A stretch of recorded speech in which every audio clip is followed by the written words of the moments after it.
Halo bos, selamat petang, selamat petang. Saya Mr. Pang. Hari ini kita kedai ada masuk yang kereta ni. Baru dapat tahun 2013, Bijo 3008. 3008 1.6 auto. Ini turbo punya kereta turbo punya kereta. Harga jual 8,800 sahaja. 8,800. Okey, dalam macam ni. Original leather lah, original leather. Lepas tu mileage dia 164. Aircon ada sejuk lah, mounting ada sikit gegar. Okey, mounting ada sikit gegar, dalam macam ni. Okey, tapi dia special sikit. Dia tak sama, dia belakang sini boleh lipat, bawah banyak marang. Boleh nampak.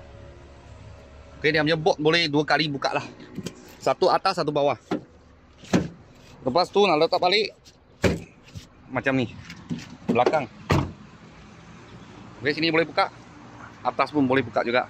Kasih letak barang senang lah. Senang. Lepas tu ini ada spare tayar. Ada spare tayar. Kat sini. Ada spare tayar. Okey. Cak kira okey lagi. Dia punya bumbung kaca lah. Bumbung kaca tahun 2013 tahun 2013. Bijo 3008 1.6 auto. Harga jual 8,800 sahaja. Kalau bos-bos dan kawan-kawan saya berminat tengah cari satu kereta yang 10,000 bawah punya, tapi repair mahal. Repair mahal. Kalau bos minat boleh kontak kita lah. Kalau ada apa murah-murah kereta saya akan video lagi. Thank you bos. Thank you.